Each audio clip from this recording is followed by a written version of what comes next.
ایک خزانہ ہے وہ کہیں کھیت میں چھپا ہے اور کسی شخص کو وہ ملتا ہے، اور وہ اب خزانہ ملتا ہے تو کیا ہوتا ہے کہ وہ بے حد خوش ہوتا ہے، اس کو بہت خوشی ہوتی ہے، وہ چھپا دیتا ہے۔ وہ کیوں چھپاتا ہے؟ یہ دیکھیں کچھ چیزیں ایسی ہوتی ہیں کہ جب ہم تمثیل کو پڑھتے ہیں اور اسے سمجھنے لگتے ہیں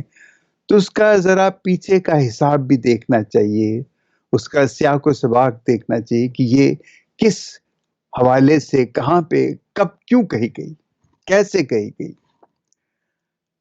وہ کھیت میں جب خزانہ اسے ملتا ہے، ہو سکتا ہے وہ ہل چلا رہا تھا، وہ عام طور پہ وہاں پہ یہ ہے کہ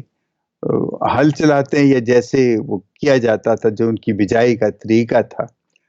اس میں اس کو اس کی ٹھوکر لگتی ہے، اسے کسی طرح اس کو ٹھوکر لگتی ہے اور وہ دیکھتا ہے کہ کوئی چیز ہے، تو جب وہ اس کو غور سے دیکھتا ہے اور کھودتا ہے تو وہ کوئی ایسا برتن تھا یا کچھ تھا جس میں بے شمار سونے کی مہریں تھیں، اور وہ بڑا خوش ہوتا ہے، بڑا سمجھتا ہے کہ مجھے تو بڑی دولت مل گئی۔ ہر انسان جو ہے، جو وہاں پہ اس وقت جو یسوع کی تمثیل سن رہا تھا، یسوع یہ تمثیلیں سنا کے تو خاموش ہو گیا۔ اب سب کوئی اس کی طرف دیکھ رہے ہیں کہ اب یہ اور کیا کہتا ہے،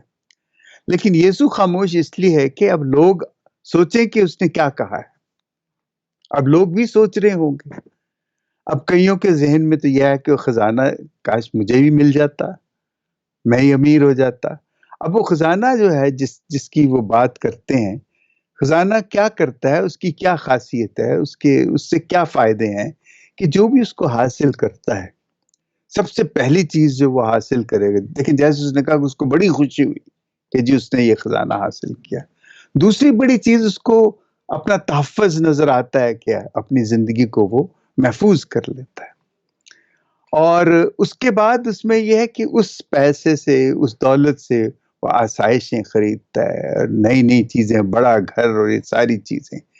وہ اپنے لیے، اپنے عزیزوں کے لیے وہ سب کچھ وہ خریدتا ہے اس دولت سے۔ اسی طرح وہ جو بیش قیمت موتی والا بھی، وہ بھی سب کچھ بیچ کے، تو وہ جب وہ بیش قیمت موتی حاصل کرتا ہے تو وہ اپنے لیے حاصل کرتا ہے۔ اب یہ ہے کہ جب وہ سب یہ سن کے تو یہ سوچ رہے ہوتے ہیں کہ یہ شخص، اصل میں تو بات یہ تھی کہ یسوع تو یہ بتا رہا تھا کہ دیکھو خدا کی بادشاہی تمہارے سامنے کھڑی ہے۔ اس وقت تو لوگ نہیں جانتے تھے کہ یسوع کون ہے، اس وقت تو انہیں نہیں پتا تھا کہ یہ محبت کا اتنا بڑا یہ وہ نمونہ بنے گا، بلکہ محبت بنے گا کہ وہ صلیب پہ اپنی جان دے دے گا۔ کسی کو نہیں پتا تھا۔ ہمیں اس لیے پتا ہے کہ ہم نے تو پڑھ لیا، یہ تو ہمارے سامنے ہوا، ہم سب جانتے ہیں، لیکن وہ لوگ بیچارے، ان کو تو ذرا وہ تو یہ سمجھتے تھے کہ یسوع جو ہے یہ وہ اس کا یوسف بڑھئی کا بیٹا ہے، اور لیکن یہ جو باتیں کرتا ہے یہ کیا ہمیں بتانا چاہ رہا ہے۔ اور یہی وہ بات تھی، جب یسوع اس تمثیل میں بات کرتا ہے تو وہ خدا کی بادشاہی کی جب بات کرتا ہے تو وہ اپنی بات کرتا ہے، وہ کلمے کی بات کرتا ہے، وہ سچ کی بات کرتا ہے، انصاف، محبت، آزادی، صلح کی بات کرتا ہے، اور سب سے بڑی چیز جو اس میں کہ وہ بات کرتا ہے محبت کی۔ اب محبت اور وہ خزانہ، یہ جو دو چیزیں ہیں، آپ دیکھ لیں، خزانے کا یہ ہے کہ آپ خزانے سے اپنے لیے چیزیں خریدتے ہیں، محبت کا یہ ہوتا ہے کہ آپ دوسروں کو دیتے ہیں۔ یسوع نے یہی تمہیں بتایا کہ یہ خزانہ جو ہے اس نے اپنے لیے سب کچھ بیچ کے خرید لیا، لیکن جو محبت ہے وہ اتنی ہے کہ آپ اپنی جان دینے کے لیے بھی تیار ہو جاتے ہیں۔ اور یسوع نے یہ بتایا کہ یہ جو خزانہ جو میں تمہیں خدا کی بادشاہی کا دینا چاہتا ہوں، وہ یہ نہیں ہے جسے تم سوچ رہے ہو، دیکھ رہے ہو کہ یہ ہمیں مل جاتا تو کیا تھا۔ میں تو اس خزانے کی بات کر رہا ہوں کہ جو محبت کا خزانہ ہے، کہ جیسے میں نے اپنے آپ کو خالی کیا محبت میں، تم بھی اپنے آپ کو خالی کرو تو تمہیں وہ تمام خوشیاں مل جائیں گی۔ دیکھیں، روٹی کپڑا مکان جو ہے، میں شاید آپ اس سے مجھ سے متفق نہیں ہوں گے، روٹی کپڑا مکان یہ خدا کا مسئلہ نہیں ہے، یہ ہمارا مسئلہ ہے، ہم نے بنایا ہوا ہے، اور ہم اس کے لیے بھاگے دوڑے پھرتے ہیں، اور اتنا ہم اپنی ضرورت سے زیادہ حاصل کرتے ہیں، اس لیے کرنا چاہتے ہیں، اس لیے ہم پریشان رہتے ہیں،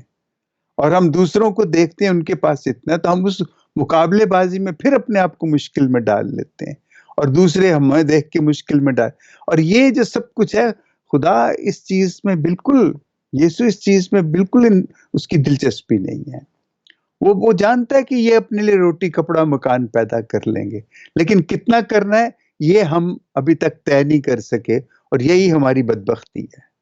کہ ہم زیادہ حاصل کرنے کی خاطر، اور جو یسوع اپنی بادشاہت ہمیں دینا چاہتا ہے، جو محبت کی بادشاہ جو ہمیں دینا چاہتا ہے، اس کی ہم پرواہ نہیں کرتے، اس پہ ہم غور نہیں کرتے۔ لیکن دیکھیں نا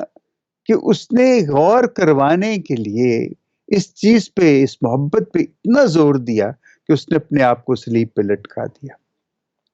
اب اس سے بڑھ کے اور کیا ہو سکتا ہے؟ لیکن ہم ابھی بھی،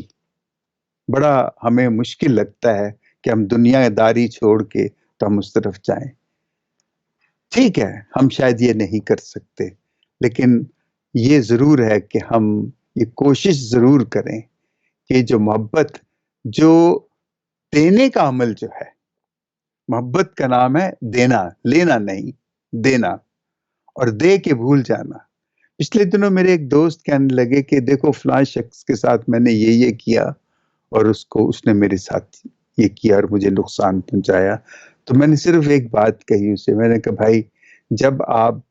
بھلا کرتے ہو تو توقع مت کرو کہ وہ آپ کو واپس ملے، اگر آپ توقع کرو گے آپ ہمیشہ ناخوش رہو گے۔ زندگی میں ہمیشہ اگر آپ اچھا کر کے اچھے کی توقع کرتے ہیں کہ لوگ آپ کے ساتھ اچھا کریں گے تو آپ کو مایوسی ہوگی۔ آپ اچھائی کریں، محبت کریں، یہی تو سارا خدا کی بادشاہی کا یہی ایک اصول ہے کہ اس میں دینا ہی دینا ہے، گھاٹا ہی گھاٹا ہے، کمی ہی کمی ہے، لیکن جو خوشی ہے آپ کو اس کا کوئی مقابلہ نہیں ہے۔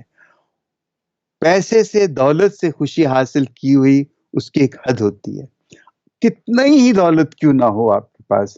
آپ اس دولت میں اتنی سیچوریشن ہو جاتی ہے، اتنا وہ زیادہ ہو جاتا ہے کہ میں نے بڑے بڑوں کو، ہمارے سامنے مثالیں ہیں کہ بڑے بڑے امیر جو ہیں، بڑے بڑے آرٹسٹ جو کروڑ پتی ہوتے ہیں، وہ خودکشیاں کر لیتے ہیں، وہ زندگی کو کچھ نہیں سمجھتے کیونکہ ان کی خوشی کا انتہا ہو گئی اور وہ ختم ہو گئی۔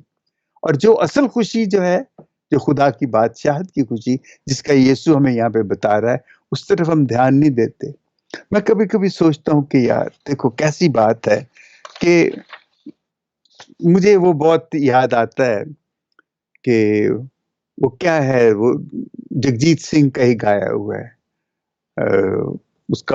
کا جو مطلع ہے وہی بڑا زبردست ہے۔ وہ کیا، مل جائے تو مٹی ہے، کھو جائے تو دنیا جادو کا کھلونا ہے، مل جائے تو مٹی ہے، کھو جائے تو سونا ہے۔ بس اسی پہ ہم مر کھپ جاتے ہیں۔ لیکن اس کے مقابلے میں ایک اور اس کی بڑی خوبصورت چیز ہے، اور کہتا ہے یہ دولت بھی لے لو، یہ شہرت بھی لے لو، بھلے چھین لو مجھ سے میری جوانی، مگر مجھ کو لوٹا دو بچپن کے وہ دن، وہ کاغذ کی کشتی، وہ بارش کا پانی۔ یہ محبت کی وہ یادیں ہیں کہ وہ بے غرضی ہے کہ جس میں انسان اگر اس میں چلا جائے تو اس کی اتنی خوشی ہے، اتنی اس میں مسرت ہے،